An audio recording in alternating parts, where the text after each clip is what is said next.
So, hello there, and welcome back to another Night of the Movies podcast. I'm Spark Knight, and in these podcasts, I like talking all things movies and TV, and whatever I want, whenever I want. And in today's podcast, I'm reviewing this new Netflix film called Hitman.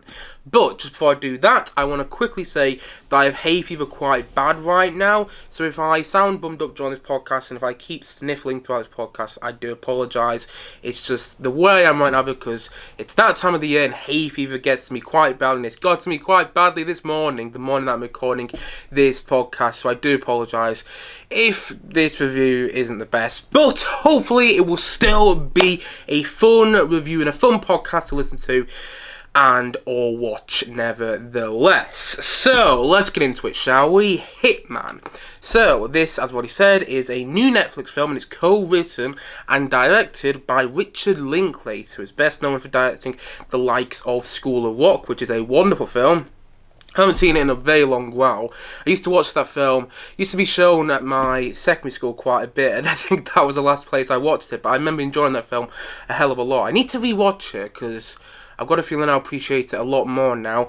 Richard Linklater also directed the Before trilogy, which I haven't seen, but I really want to. I just can't find the films available anywhere. He also directed Bernie, which I liked but didn't love. I thought a lot of the filmmaking process that went into making that movie, like how they made it in comparison to the real events, like how they based all on the real events surrounding that movie, was very interesting, but I felt the context surrounding that movie was actually more interesting than the film itself. Still, I liked it, and Richard Linklater also directed Dazed and Confused, which I haven't seen, and he also directed Boyhood, which I have seen, and I think similarly about Boyhood as I do about Bernie.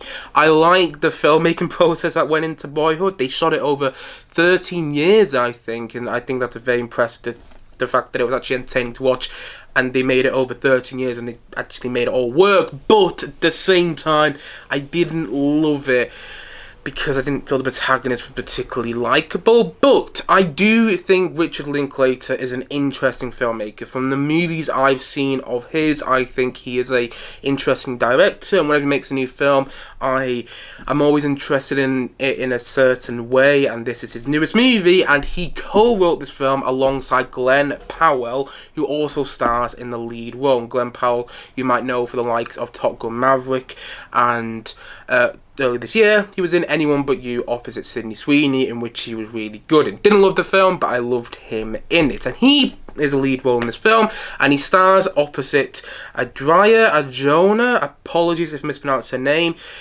who stars as the protagonist's love interest.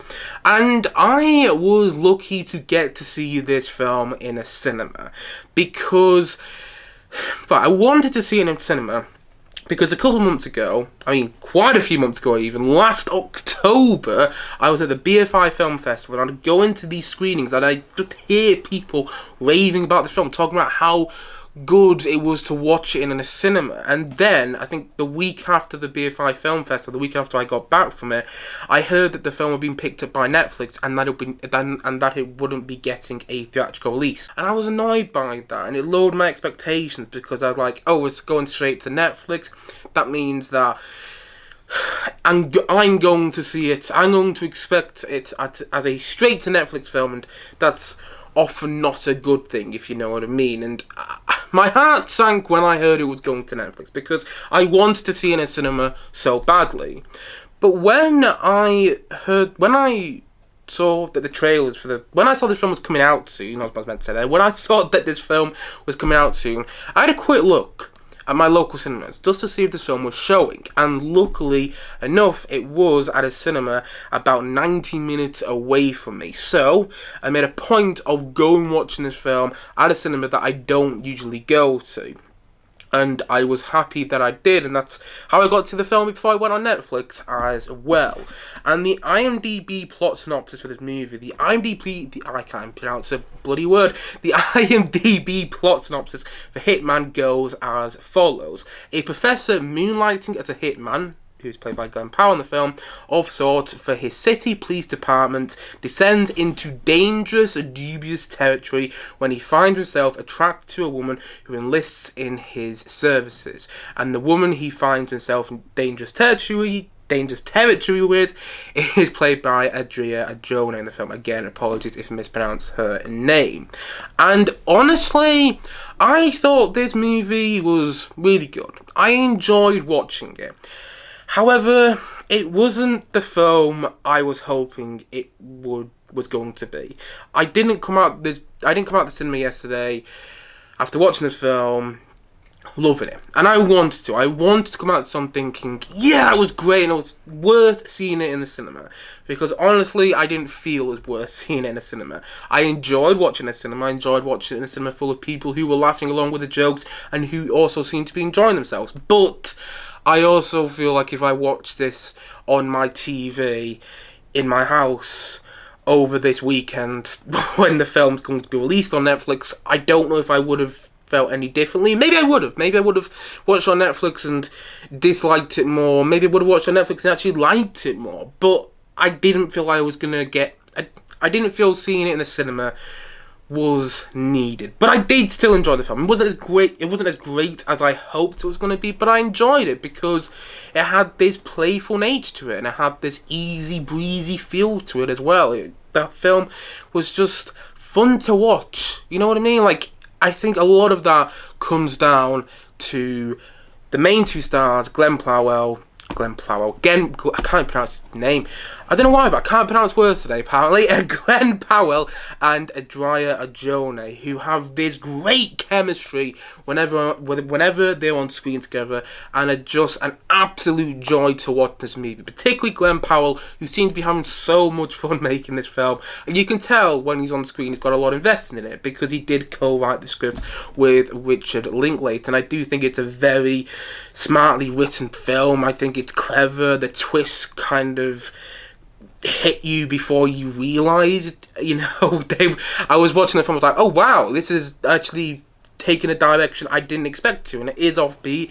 It's not it's a peculiar film, but I liked its peculiarity, and I thought it was sexy at the same time, and in a way that really worked for it. I think Adria Arjona, again, apologies if I mispronounce her name, but I thought she played the role she needed to do perfectly. This sexy and seductive woman who complicates things for Glenn Powell's character, but you can understand why he would be so attracted to her. Yeah, it's a sexy crime noir film, but it's not a dark, sexy crime noir film like, say, LA Confidential. No, it's a more playful, sexy crime noir film. It's having fun with its concept.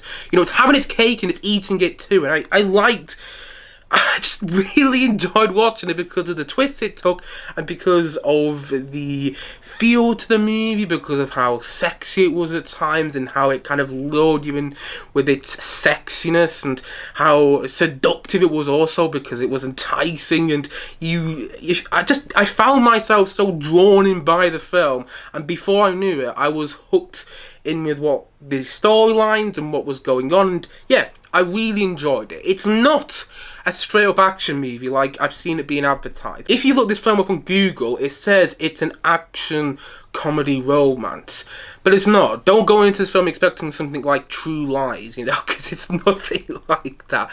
I think, like I said before, it's more of a crime noir film, more of a sexy crime noir film like that. I don't think it's a comedy action movie.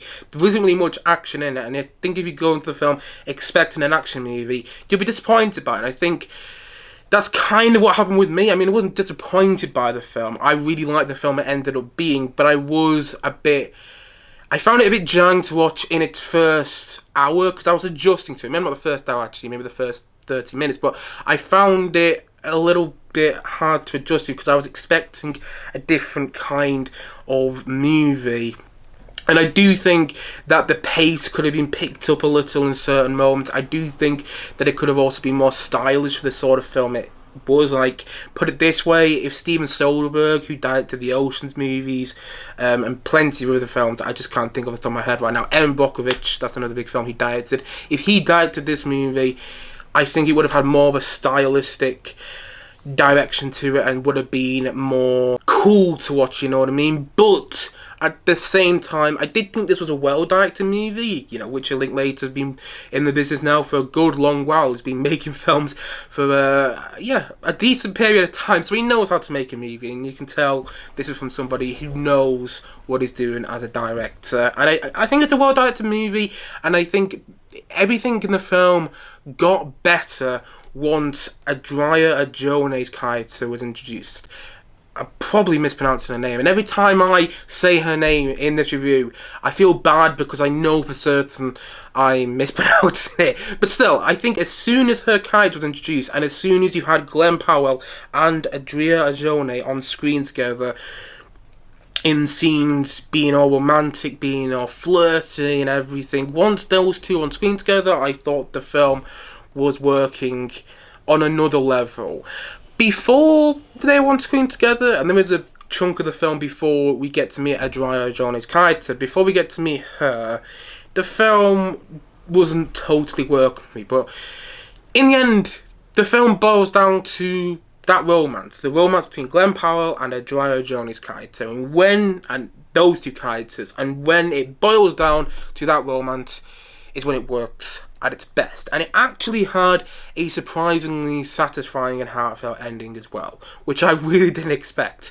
And I really liked the easy and breezy feel to it as well. And it worked for me. I also really like the score by Graham Reynolds, who does a great job at encapsulating the feel of the film and making it a little bit more enjoyable to watch, because I think the score does a great job at heightening tension in certain moments and just adding to the easy breezy feel of the film. Yeah, it's smartly written, it's seductive in its characters and in its writing. Yeah, I think the characters are very well written. I think the whole film is very well written. I think it's well directed. I think it's a clever film that catches you off guard in certain moments, and it's an enjoyable watch. It's not anything special, but it's a fun watch for a film, or for a new film on Netflix this weekend. Yeah, and I do think it's worth watch, particularly because of the main two leads.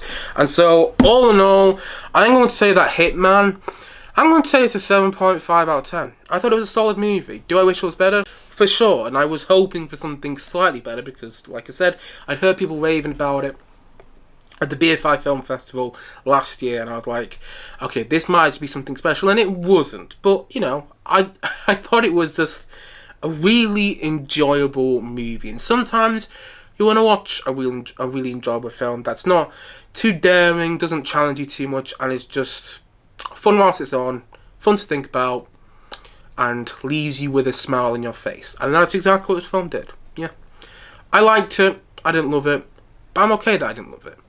And I thought it was a very unique film in all the right ways. And so, all in all, as I said before, and as I'm going to say once more in this podcast today, Hitman is a 7.5 out of 10 from me.